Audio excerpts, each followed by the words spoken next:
Hey, what's up, guys? John here. I'm sitting here with Lynette Zang, and we're going to talk about what's going on in the world. And it's going to be a great conversation because there's so much insanity going on, and a lot of smart and savvy investors are getting prepared for it. Hey, Lynette. Hey, John, it's nice to meet you and nice to be here today. Thanks for having me. Of course, anytime. So the world's been pretty crazy since March of 2020, and it looks like things are going to ramp up a lot. What do you think is let's go back to like 2019, 2020, right as things started to hit the fan. What do you think about all this and where do you think we're headed?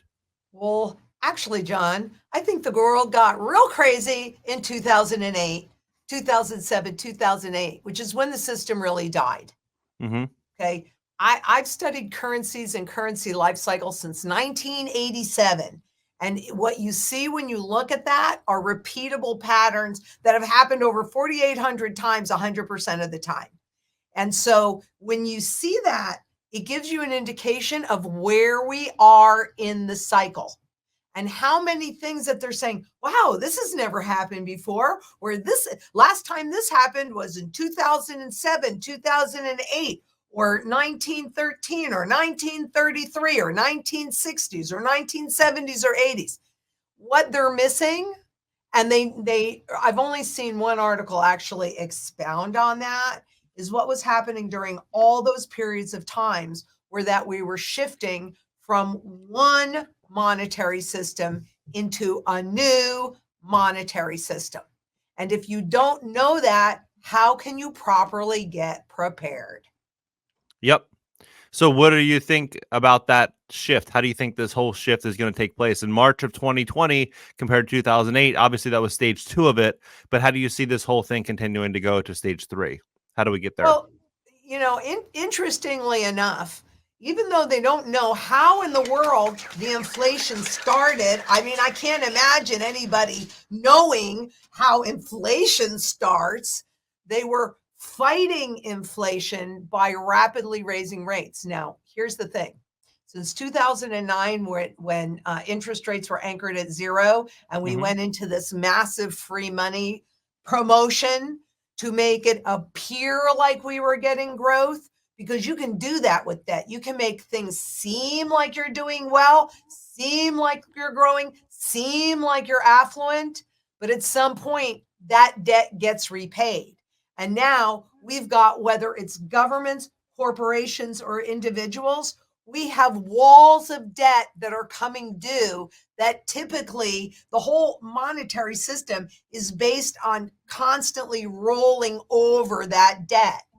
And they're rolling it over into interest rates that are what, five, 700 times what they were paying, Mm-hmm. right? The opportunity to restructure their higher interest rate debt into lower interest rates was there. But then what they did was they kept going and they kept building more debt. And I don't care whether you're, well, this is really mostly true in the corporate world because governments just keep building debt. Yeah, 2 trillion in corporate debt has to get refied in the next 12 months. It's Yeah. an absolute insane bloodbath. Commercial real Yeah. estate, 1.5 trillion by 2024, 2.7 trillion by 2027 has to get refied.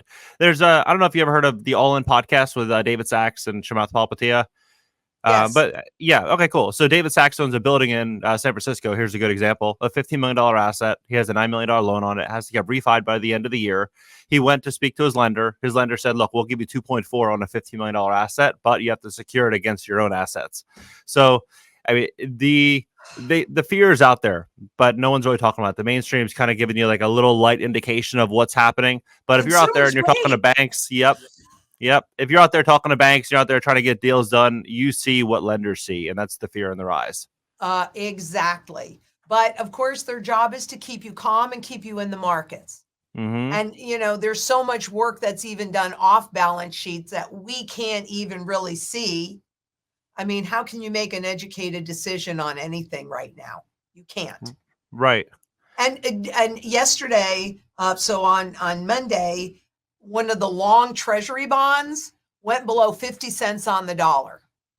And that's the second time in a week that that's happened. And that's the first time historically that I know of that that's happened. A US government treasury, that is, the treasuries are the foundation of the global market. And what does that indicate? when something drops that much, it was from 98 cents when they sold them to 50 cents ish below today. That's telling you that nobody believes or investors don't think that you're going to have the ability to repay this debt, at least potentially. That's the US government that can Right. simply do this to pay their debts. That's not good, because that's about confidence. And this is a con game, and it requires confidence. Mm-hmm. Where do you see this? Where do you see the next stage of this going? Do you think that we're going to start seeing more regional banks fail, and then because of that, they're going to start to put in these backstops, printing more money, and then there's just going to be a slower erosion of? What do How do they you see it? have? And I don't think it's just the small regional banks. I mean, good God, the Federal Reserve owns what, 19% of the long treasury bonds, right? And Mm-hmm. so they knew. I mean, here's the thing. I think that everybody assumes that they're trying to maintain status quo, but if you look at their behavior, it looks like they're driving us in a direction, because there is officially virtually no purchasing power left in the currency. And the key tools that they use, which number one are interest rates, and any country, including the US, that has attempted to raise interest rates since 2009, it has been a big fat fail. And this is not going to be any different, right? So, and confidence. Those are the three things that central banks and governments have to keep this Ponzi scheme going. And all of them, they're losing it. So the central bank, what did they do? They rapidly raised interest rate. What's that do to the principal value of the bonds that are out there? Makes them go Erodes. dumperooski. Mm-hmm. Exactly. So I don't care what level bank you are, regional, commercial, governmental, or the Federal Reserve. I mean, they're supposed to be independent, are they? Nah. Right. Okay. I mean, really. Yeah. I don't care what bank you're talking about. They all have this garbage. They all have it. And yet, if they say, well, we're going to hold it to maturity, yeah, unless you're forced to sell. And then you're Right. forced to sell into a market that is not really there, because who's going to buy this garbage? And at what price are they going to buy it? And it's based on this, which has virtually no, officially, it's got 3 cents left. Right. Probably less than that. Right. Right. So, do you think that this is all just going to segue to CBDC in the short term, or do you think that they're going to? I think it's going to segue into a huge, huge banking crisis, liquidity crisis, which we've been working on for a long time now. And then that's going to justify bringing out the CBDCs. I don't think that we really know how far along all of the central bankers are, including the Federal Reserve, to issuing the CBDCs. But the Fed Now accounts went into place in July, and they announced those puppies back in 2019. And during March of 2020, weren't they saying how much easier it would be to get the money to the public so that they could, because they're being good to the public, Yeah. really, so that they could spend this money and continue to support the economy? How much easier it would be if they could just push a button and boop, They're get just that trying to in combat there. inequality, Lynette. You know? Yeah. Right. I mean, it's obvious to me what is really happening in here and where we are headed. The question is, and this is the issue that some of the countries that have been experimenting with CBDCs have had. Yes, when they give them for free, the people will use them, but they don't reload those accounts. Right. So we have a chance. Yes, they're going to use this crisis to introduce it. And if you are completely dependent on this garbage, what choice are you going to have, right? You're going to have to go along with what they want. But if you have physical gold and physical silver in your possession and they try to get you to reload it, you go, nope, I'm retaining my choices. I'm retaining my purchasing power, and I'm retaining my freedom. Yep. Yep. There was a bank vault in Beverly Hills about 2.5 years ago where many people, jewelers, people who just had their savings, the gold, silver, they had everything inside of this vault, trusting this vault would be there. Anyway, the FBI raided the vault and they seized all the assets, and they're still, I think, fighting to get some of it back. They just said, oh, there was one account that had a money laundering attachment or association, and so they seized everything in these accounts. So I agree with you. If you're not if you don't hold it, you don't own it. Yep, that's my motto. Yep. And it really is. And that's even the Bank for International Settlements motto. They state gold is the only financial asset that runs no counterparty risk. Everything else is credit. It's all a contract. It's all counterparty risk. Not this. You hold it, you own it. This is going to protect you. And so will this, but physical in your possession. Do you believe that? Go ahead. I'm sorry. I was going to say, because obviously I'm very visible. So I do hold definitely my gold in a private vault, not a bank vault. And private vaults hold many, many, many things. So and I can walk there. If I had to walk, I can walk there. Right. Do you think that what we're going to start to see is just more of a inflationary game in the short term, and then we're going to slowly segue into a CBDC? Or do you think we could see a situation to where maybe we go back to a stage 2 of a 2020 where they say that there's this new problem coming out and that they need to basically go, full printing press on everybody. And then this is just going to escalate everything further and faster. Yeah. No, I think the next step is going to be a bigger crisis, because what happened in the banks, it's not over. And that wall of debt that needs to be restructured or reset into a new contract. I think we have a crisis. I don't think we go backwards. I think we go forward, and that crisis will scare the crap out of people. And the Federal Reserve will have now controlled the wage price spiral of inflation. But, it's a joke to say that they conquered inflation, or that what we're seeing in terms of their numbers are even really accurate in terms of inflation. So I think inflation is going to rear its ugly head again, particularly at the gas pumps. Yep. Well, AOC came out saying that, saying inflation's propaganda, saying that word, and that we don't actually have inflation. Justin Trudeau came out 2-3 days ago and said that what they need to do is they need to get grocery chains to reduce their prices. Otherwise, they're going to bring forward new taxes on these grocery stores. So it's just one big con game. Whether it doesn't matter if you're in America or China or if you're in Canada, they're all playing the same game. Right. And one of the things that governments do is they put on price controls, but they wait until afterwards.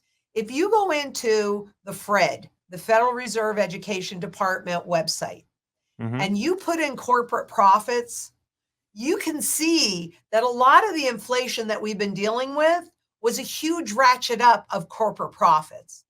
Somehow, they might talk about it a little bit over here, but it's okay, because if you look at that whole entire chart, it's always been about corporate profits. And remember, banks are corporations.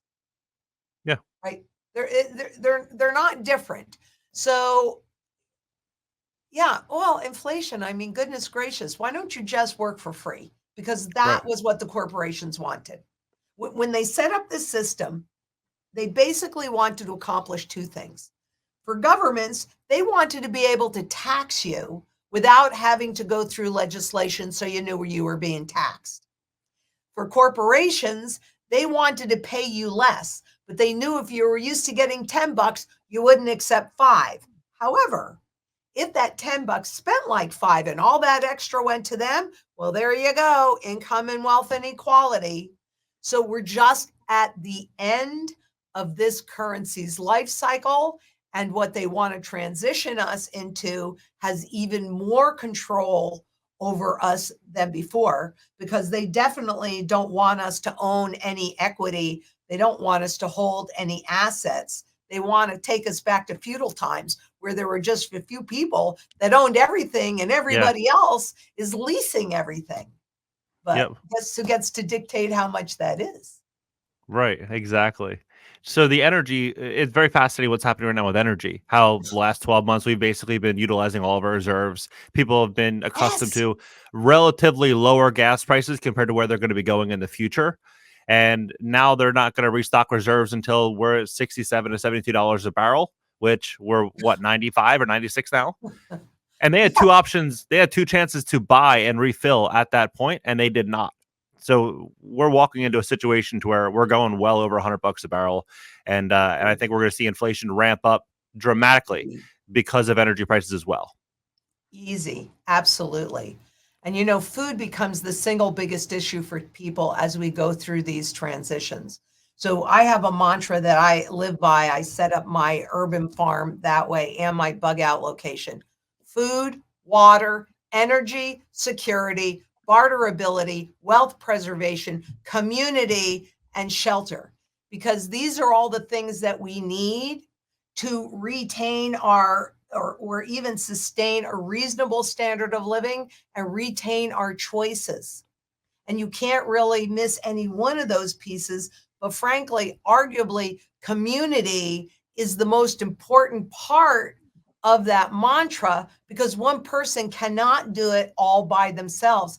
And we need the community to support each other and bring in all these different skills and all these different things that we have to help each other and say no, dare I say no to the central bank's really evil plan of getting full control of the population. Because what they say is, whoa, what, if we give us, first of all, they're going to, according to their writings, we'll see if this is true, but I'm sure it is. They're going to sell the CBDCs to the public that if you let us control this, there will not be any more inflation. Heck no, there will be deflation because there are then no limits. Did you know negative rates are a choice? It's a choice. It's just like, there's not really inflation, right? It's a choice. Go out, bust your butt, earn this money, loan it to somebody, and take back less than what you loaned them. Who would you do that for? Your children? That's about it. Yeah. So, yeah, with the central banks, they will then be able to have their finger on the pulse 24/7. Their words, not mine. And they can just tweet that. Oh, you're not spending enough money? Boom, down go the interest rates. Even if they don't eliminate cash, and they're not talking about eliminating cash because they've done a great job of getting the public to volunteer it, but there'll be chips inside the cash to match the interest rates in the banks. So whenever you go to use it, you're going to get its valuation based on those negative rates. If you go to withdraw it or deposit it, there will be fees and there will be that valuation. How do you avoid that? You have real money outside and you can convert it to any barterable instrument if you're not actually using this directly as a tool of barter, which frankly, I think we will see a time. We have recently during the debt crisis in Europe in 2013, 14, people then revert back to real money. Gold and silver in any form is real money. And we could get real local for a while. Yeah. So the Bank of International Settlements, they had something called Iceberg. You're familiar with that? Where is that? Explain that to the people that are not aware. Well, I mean, everybody knows what an iceberg is, right? No. Iceberg. It's a test where they were essentially looking at how they would. You explain it. Okay. Yeah. So what ultimately happened is there was a test in which they would see how the society essentially would work if, rather than depositing your funds directly with your Chase Bank or Wells Fargo, instead you would deposit everything with the Fed, and the Fed would essentially hold the cash. And then when the Fed holds the cash, they would then be able to ensure that there's no more bank failures and there's no more insolvency or crisis issues when it comes to finances. And people would think, hey, I don't have to worry about a bank failure. The Fed has my back.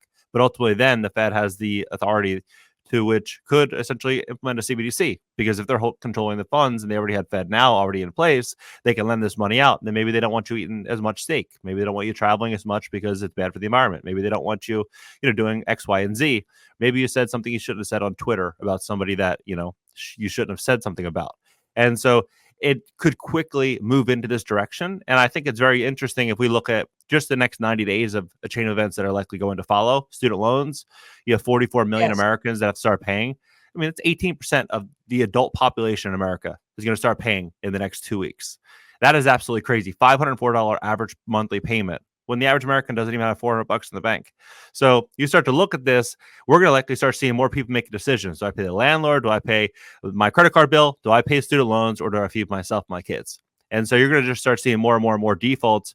At the same time, Jerome Powell's increasing interest rates, and we're walking into this corporate debt, commercial real estate debt, consumer debt crisis that I think, you're right on the money. I think we're going to be walking into a hell of a year, 2024, 2025. It's going to be way worse than anything we've ever seen in the past. Exactly. And so that's why I say, even though people assume that they want to keep things status quo, does it really look like they want to keep things status quo, or to No. create a big enough crisis to justify this transition? Mm-hmm. And by the I way, just Randy, would you write down iceberg and BIS? Because I got to read that. Thank Yeah. you So for bringing that up. Yeah, of course. Yeah, I was just in Columbia talking with someone about this over the weekend. They'll be dropping a podcast about it soon. It's really fascinating, kind of everything that's happening behind the scenes. Because I was talking to a couple of my friends, really wealthy guys in 2020, and I was saying, you know what, this whole thing feels like a setup. I think we're going to walk into the greatest rug pull of all time. And they're like, "Oh, Yes. you're a conspiracy theorist," and I'm like, "Okay, let's just look at how the next year or so plays out." And gradually, it's death of a thousand cuts. We're slowly moving in this direction. Yes. And now it's no longer a conspiracy theory, it's a conspiracy fact. We're walking into it. And I think it'll be fascinating to witness what big event will likely happen to where they're going to throw gas on this fire. Oh, they are. And I mean, that's why, in March, April of 2020, I've been working on the look. In 2008, I 100% knew the system died. I was getting ready to retire. I was in a little 2-bedroom, 1,200 square foot condominium that just lock and go. And I was planning on traveling and blah, blah, blah. Then 2008 happened, and I did not think I was going to see it in my lifetime. And I went, oh crap, the system just died. So instead of those plans, I bought this, and my daughters are here, and I knew that they wouldn't go anywhere. So, okay, where am I going to make my last stand? Not inside of an association. I got news for you. Right. But I bought a property in Central Phoenix, and I am not a gardener by nature or trade or any of that. But knowing that food is the single biggest issue, I bought a property that was large enough if my children needed to live with me, that we could have a reasonable amount of space. And I dug up the exterior and the back and put in a complete urban farm. So in March 2020, I'm walking along my pathways. I have no problem getting all the food that I need to eat because I grow most of it, right? And Yeah. I'm thinking, oh, aren't I great, right? I could help people. I had people panicking. They didn't have toilet paper. I had plenty of toilet paper. Don't worry about it. I'll give you toilet paper. But then there were riots near my house at the Capitol, and there were riots up near where my children live, which is in I'm in Central Phoenix, they're in Scottsdale and Paradise Valley, right? You Yeah. would not think that that would happen, especially up there, maybe down here, but not up there. And I slept in my bed that night with a gun. And I thought, aha, there is the hole in my strategy, because I was very uncomfortable. And if I had a place to go, quite honestly, I knew the riots were going to be I knew that was going to happen. I would have just hightailed it out of town. So it took a while to find it, but I now have 51 acres off grid. Yep. That's And, incredible. right. And I'm building everything to support a community of 40 people. So when you build that community, how are you building it? If you don't mind me asking, is it through referrals, or is it through relationships in the past? Is it with people that each have their own set of skills in which you kind of come together? How does one build a community? Because many people are looking to do just that. That's a great question. Number one, family first, but everybody's going to have a job. Okay. Right. But then it is based on the skill sets. So, like the community that I have around me, we've got Randy here sitting in here, and I have, Chef Jason, and I have my farmer Morgan and Jason B. And so and Angus. I mean, I have a community around me that are performing all of these skill sets here. So they are obviously all invited, and we know who wants to come and who doesn't. But then beyond that, it is based purely on skills. You need this whole group of skills. What skill do you possess? Right? Can that fill a need? And so we're building it that way. Part of it is on referrals, part might be on a contest, Yeah. drivers. I mean, but talking to people too, because So it's everybody has a different mindset. So like you talk to your friends and they were like, you're crazy. I mean, I've gotten that my whole life, quite yeah. honestly. Yeah. So You know, I was in LA 2 days ago, and I went from Colombia to LA, and then I met up with a buddy of mine who bought a house in Hollywood Hills in like 2017. It's a beautiful property, and he was not like he really wasn't on that page. And then when I was hanging out with him at the house, he's like, "Hey, we should buy a property, in just outside of LA in Malibu." And me, you, and we can get a couple people. We can build a little community there. And I was just laughing, like, "Huh."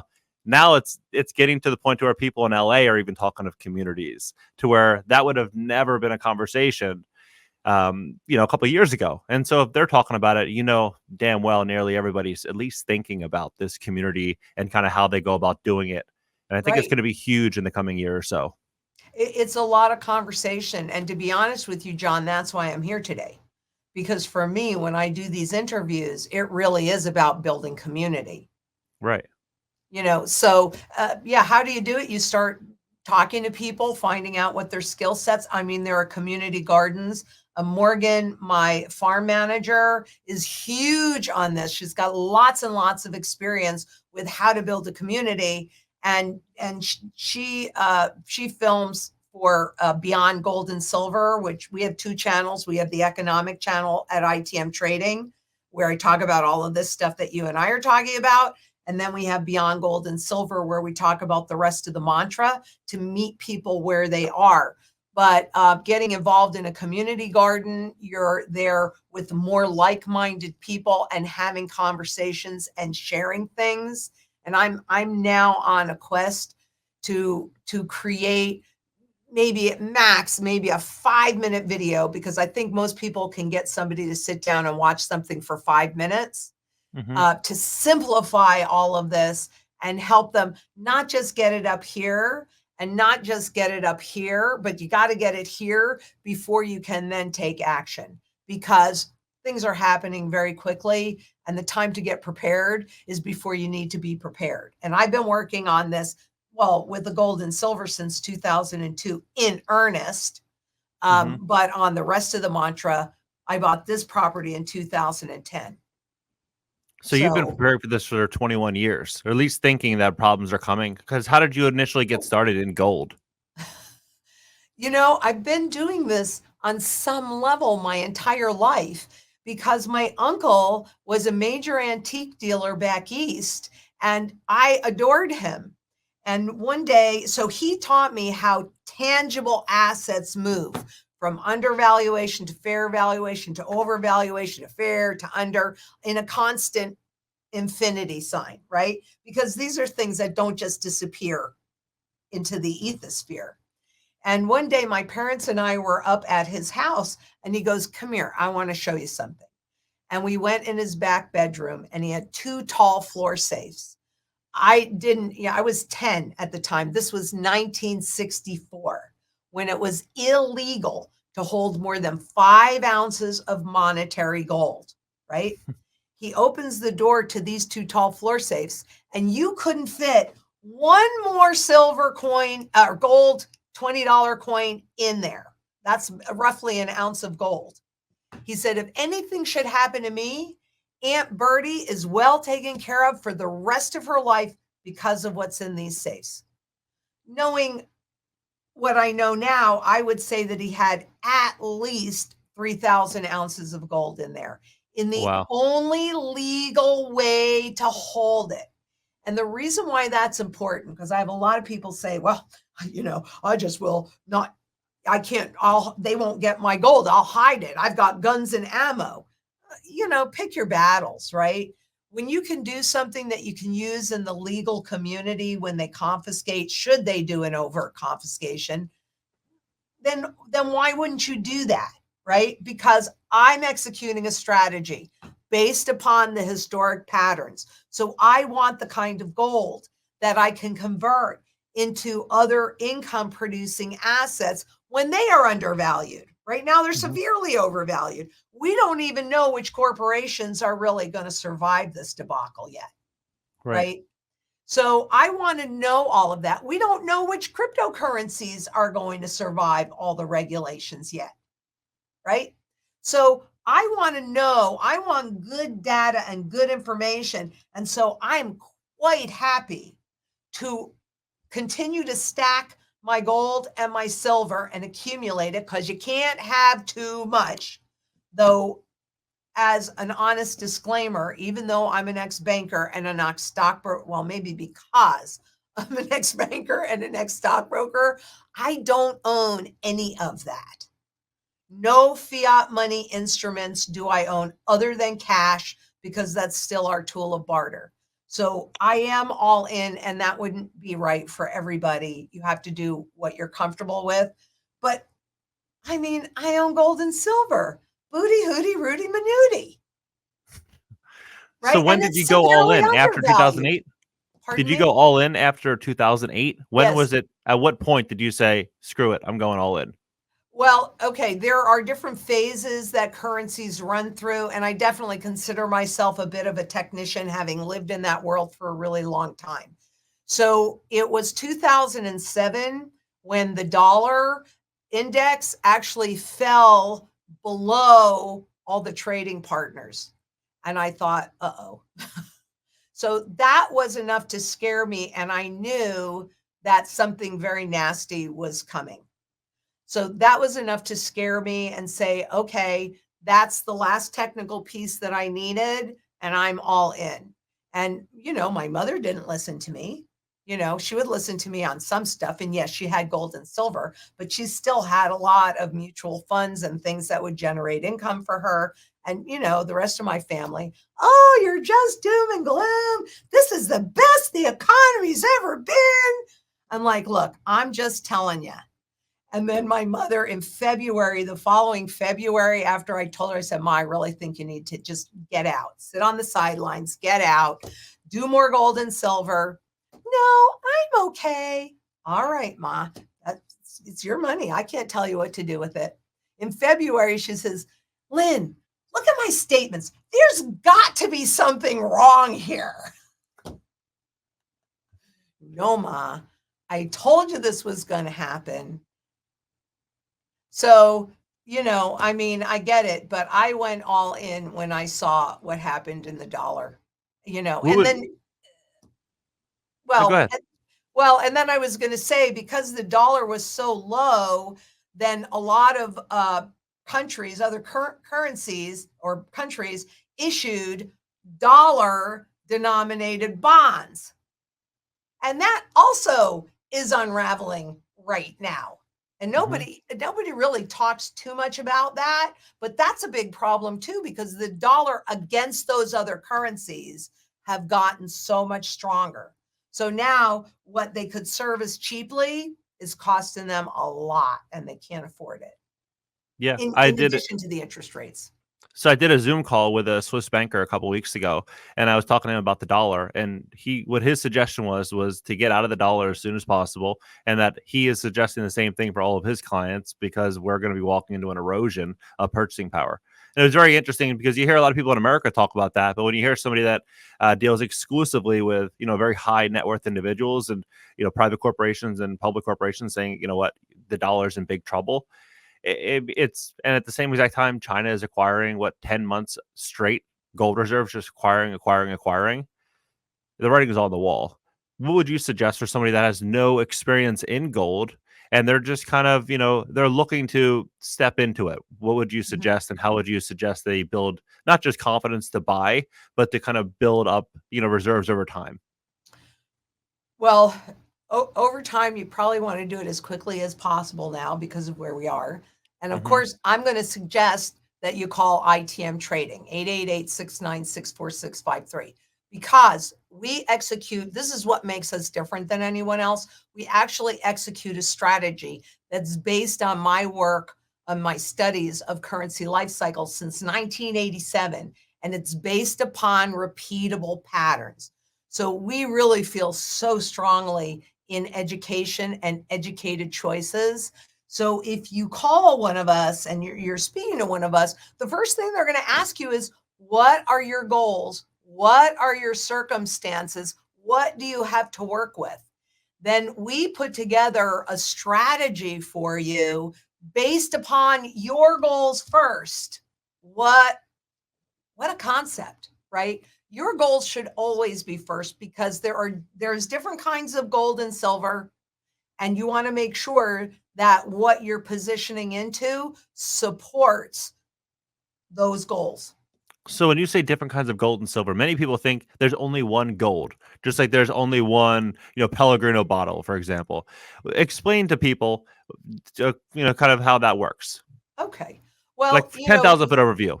a 10,000 bit overview, when you look at Wall Street's version of spot gold, that is a Mhm. contract, right?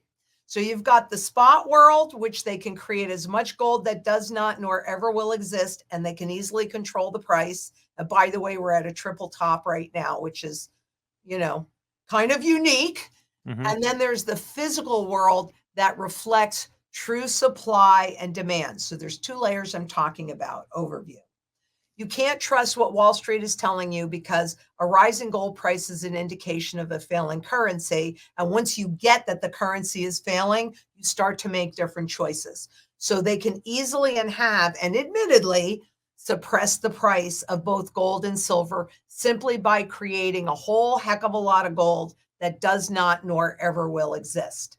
But that price guides the bullion market, the monetary market, the kind of gold that you can hold inside of IRAs.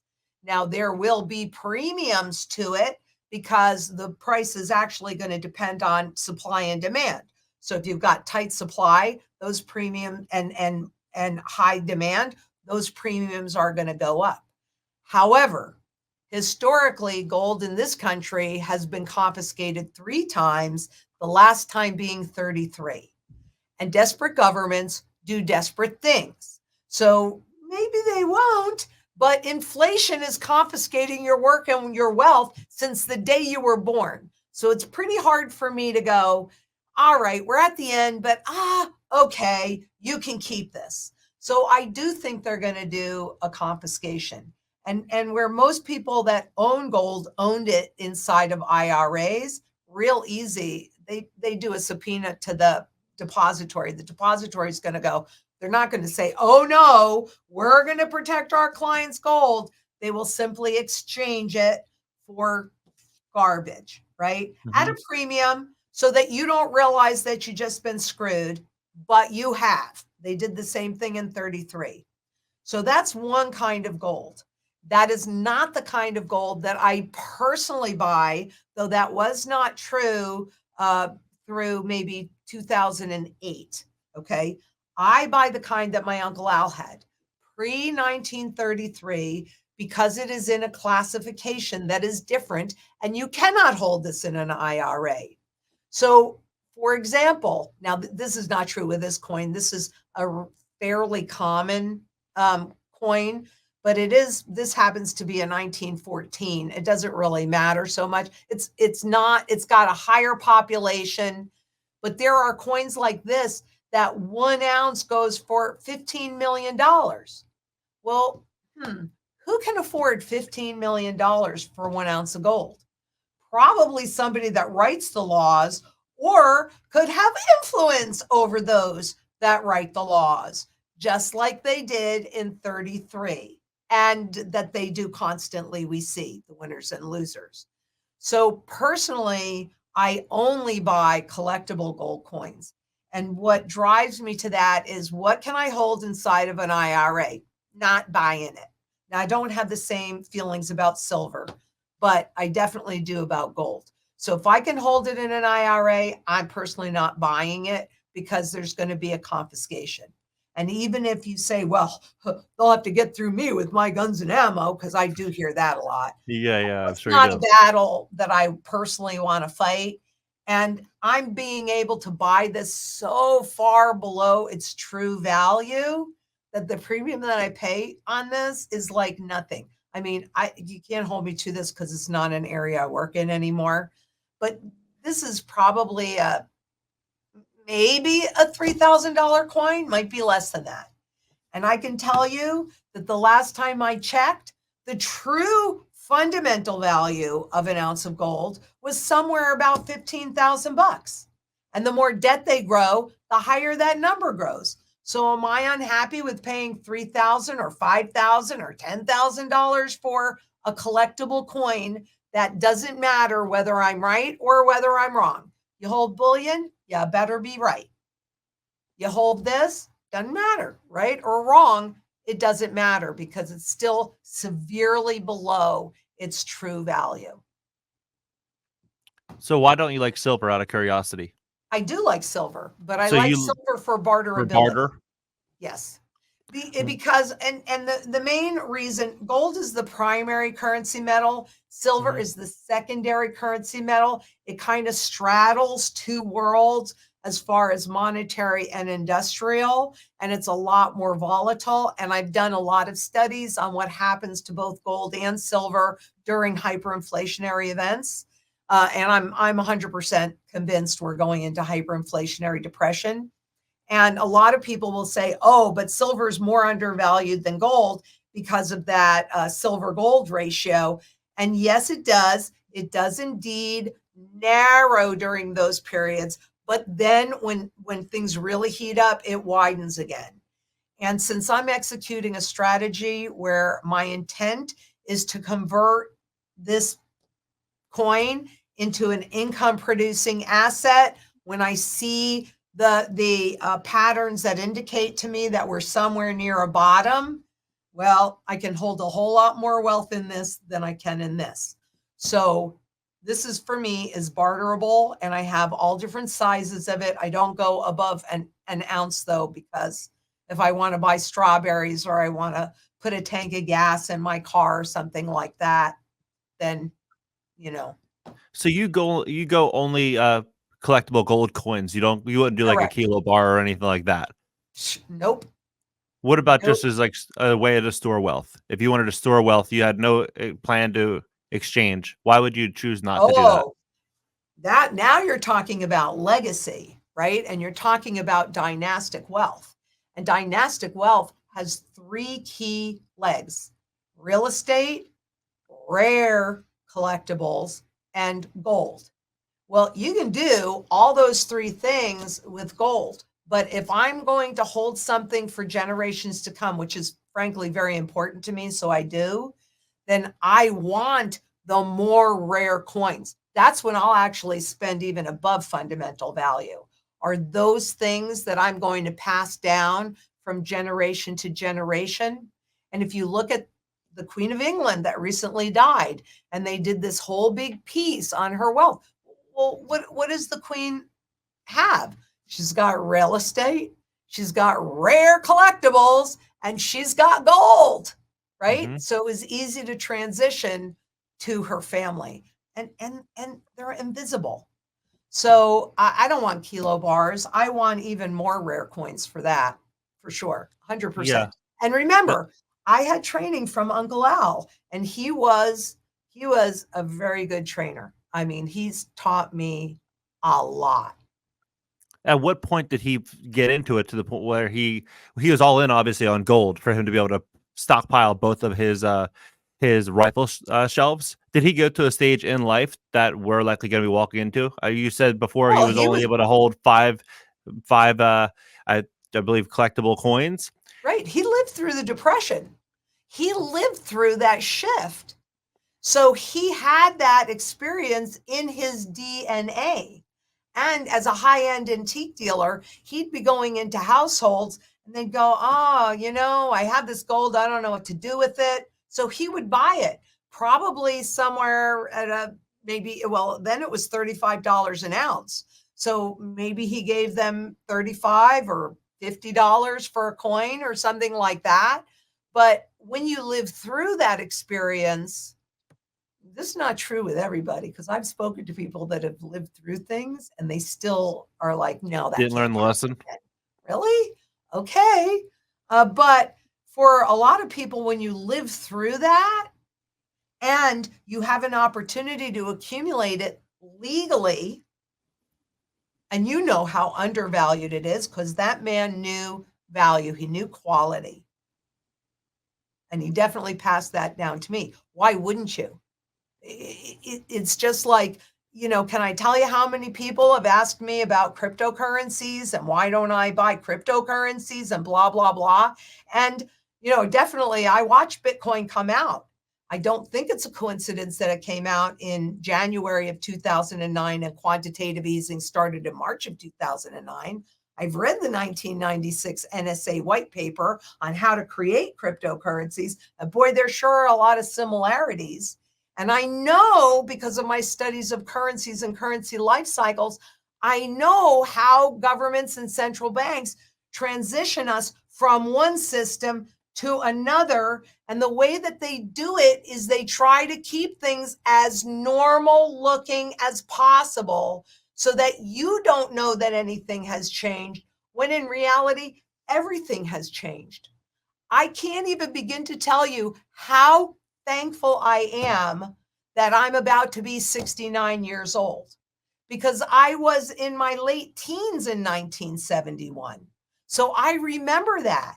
And hey, if I had a $20 bill in my pocket prior to August and I had a $20 bill, brand new $20 bill in my pocket in September, if you look at those two bills, they look almost identical. But the difference is this was at least quasi backed by gold, and this is fully backed by debt and the ability to grow more debt. So if we're in an environment where we don't have that ability anymore, what does that mean? Right. So Jared Bernstein, he's the head of economic head economic advisor for Biden at the White House, and he was just appointed about 3 months ago or 3.5 months ago now. And back in 2014, he came out with a headpiece called "Dethrone the Dollar," the Wall Street Journal. And he's been going after the dollar dramatically over the last 10 years, or coming up on 10 years publicly. And so we look at this and we see what's going on with the dollar in the World Economic Forum, and we see BRICS and kind of how this whole thing is kind of playing out. Where do you see BRICS and kind of how does that work out in your mind? Well, there was all this brouhaha that BRICS was going to do a gold backed currency. And I said Okay. at the time, no, and I did my research where They that don't need rumor to. came from. They don't need to. They've got the Shanghai Gold Exchange, but the BRICS are about bypassing the dollar. And we have watched a dramatic decline in global uses of the dollar as a tool, a trade tool. I think it's down now. Last time I checked, I think it was at like 41%. So that has been dramatically declining. Keep in mind that the IMF came out with the SDR in 1969 to take over from the dollar as the world reserve currency. But then, of course, Henry Kissinger created the petrodollar with Saudi Arabia, which is now part of the BRICS. I don't know, has that finished yet? I Yep. know that they're now part of the BRICS. So the dethroning of the dollar, 100%, and the IMF have what they call the substitution fund, where any country or corporation can deposit dollar denominated assets or instruments into that substitution fund, and they get converted into SDR denominated assets. There's no doubt. Well, I mean, I'll give you a little bit of a doubt because this is way beyond my pay grade. But I've said since 2009 that the SDR was the most likely currency to take over as the world reserve currency because it is a basket of currencies and there are no limitations. They can put every single currency in there. And that's actually what the IMF is talking about doing now, so that we have local currencies. We'll have the US dollar coin, right? Because they'll keep the name so you think nothing has changed. And they even talk about it. So you'll have local currencies, but then you'll have the SDR and you'll have a one world currency because you'll be able to transact all around the world. But it's the IMF, unelected officials, and central bankers and treasury chiefs that will control all of this and control you. Yeah. Is that Originally my plan was to convert a chunk of my holdings into whatever the new currency was. And I'm going to tell you this, and I'll put my neck on the line. You will know when they're done with their strategy when they finally put a component of gold in it. Until they do that, it ain't over. I don't care what anybody says. And it has to be convertible. If people swallow it, that's why community is so important, because we need to know this stuff. So, yeah, I mean, the death of the dollar, It's you just know, really, it's kind of comical because if you were to have this conversation 4 years ago, I did. 4 years ago to the day with the general public, 99% of people would think you're absolutely crazy. Now having I this do. conversation, 80% think you're probably right on the money. And so like I it's am. just more and more and more people are looking at it because if you look at Biden came out on, I saw this on Twitter. I'm like, this can't be real. He came out saying that we're going to have a new world order. And he came out and said this publicly. And then you look Yeah. at WF website 2017 saying that we're going to have by 2030 a basket of reserve currency. Some people think it's going to be BRIC. Some people have other opinions. But the one thing that they're definitely not saying is the dollar is going to be the reserve currency. Stanley Druckenmiller, he came out saying the only sure bet out there is shorting the dollar. And he shorted the pound in 91 with Soros and made $1 billion overnight. So you look, all the bright minds, all the people that are, pulling the strings, all the people that know what tomorrow looks like are all saying the same exact thing. That Lynette saying that, a lot of people are looking at, gold, they're looking at land, they're looking at, how they're going to hedge themselves from this huge downside that we're looking at economically from a, world stage. And they're getting ready for it. Absolutely. And you brought up land, because a lot of people have been sold this bill of goods, and look at what's happening in China, that property values never go down, right? But they have been zhuzhed up to unbelievable heights. Here's the problem with land. And I own land. I own this Yeah. property and I own my bug out location. It's immovable. So what happens if you do a study on what happens to real estate through hyperinflationary transitions? Governments need income. How do they get that income? They tax you. So they talk about real estate as immovable property. You cannot put it on your back and walk away, but you can put this in your pocket. And I just got back from Australia, New Zealand, and I brought gold and silver with me. And I had no trouble moving it anywhere. That's a very good point.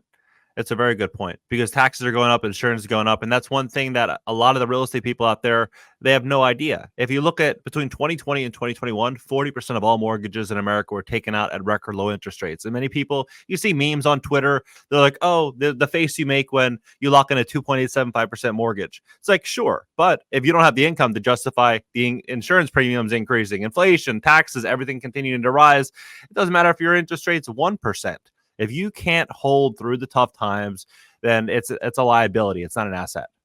And even if it's paid off, because this happened a lot during the Depression, you don't own anything on there except property taxes. If you can't pay the property taxes, you lose the property. So that's all part of the strategy that we put together, those repeatable patterns, because we've got enough history to know the true fundamental value of an ounce of gold and silver, and therefore how many and what kind you need for that goes back to your goals for this function, for that function, to sustain your standard of living, to pay your property taxes. If you have, and I hope no one does, but if you have a chronic medical illness, you better, look at what's happened to the medical system. You better be prepared to have the ability to pay for it. Maybe stockpile meds, maybe put in medicinal gardens, do what you can to make sure that you're as healthy as possible. Stop eating that fast food crap that fogs your brain and makes you more vulnerable. It's serious, and we're down to the line. And I can't tell you that everything's going to implode on Tuesday morning at 8:35, and I will be as surprised as everybody else when it happens, but I am more prepared than pretty much anybody I know. And that gives me a real sense of peace. Because I know I could take care of my family, myself, my property taxes, all of that. And if you do have a mortgage, there's an easy sense. We're lucky here in the US in that we have these 30-year fixed mortgages, or fixed car payments or fixed loans and things like that. They adjust more in Europe and in other places, and well, actually, in most other places in the world. Yeah, But Canada's in big trouble. yes, exactly. There is a strategy based on that fixed rate debt to enable you to pay it off. Boom, just like the government does with dollars that are worth less and less and less and have absolutely zero value. Easy peasy. This is not rocket science. This is just a repetition of history. And it helps you get into position to weather the storm and, dare I say it, even come out the other side of it better off, because wealth never disappears. It just shifts location. So why not get into a position to have that wealth shift your way? 100%. I've been saying that for a very, very long time. There's going to be two types of people. There's going to be the victim that's going to look around and say, "Oh, there's nothing I can do. I'm just here for the ride, whatever." And then there's the people that are, they're looking at it saying, it's either I'm going to be someone that's going to capitalize on the situation, I'm going to put myself in a stronger situation to capitalize, and I'm not going to take it. Right. So there's going to be those two types of people. But I think the ones that are preparing now, that are making, at least steps to educate themselves now, will be much better off, and they're going to be able to Absolutely. come out the other side of this whole thing. Right. And let's just kind of go back to community a little bit more on that, because maybe these people don't have the means to go out and buy gold, although there are different sizes, so different prices. So there are ways to do it. But maybe they can brush up on their skill sets so that they can bring value to the community. So maybe I have gold and I have food and I have this, but hey, you're a great farmer, animal husbandry, you're an electrician, you're a plumber, you can build stuff, you can cook. A good massage therapist is always handy to have in those circumstances. But you see what I'm saying? So it doesn't matter where you are in your walk of life. There is something that you can do to make yourself more valuable and find that community that you can fit into to support each other. Because I can't do it all, and I'm more prepared than anybody I know. And if I didn't have this army of people around me, this community of people around me executing all this stuff, I mean, I can lay irrigation now. I am a farmer after Yeah. all now. Yeah. But see, you're making the steps every single day to become better and more prepared. And I think that's Absolutely. that's what it comes down to. Just making the first step. You don't have to, look at the finish line, but you just take the first step towards that finish line and you'll eventually get there. Right. I always say, how do you eat an elephant? One bite at a time. And what I've also done, this is the way I've done it, is I've looked at my mantra: food, water, energy, security, barterability, wealth preservation, community, and shelter. And I say, where do I feel the most vulnerable? And then I go and I work in that area a little bit so I don't feel as vulnerable. And I step back and I say the same thing. Okay, now where do I feel the most vulnerable?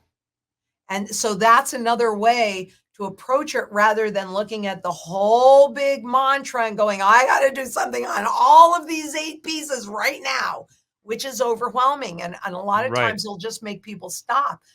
Don't do that. Look at all of those 8 pieces. Go to Beyond Gold and Silver, go to ITM Trading so you know what's going on. But look at them and say, okay, where do I feel the most vulnerable?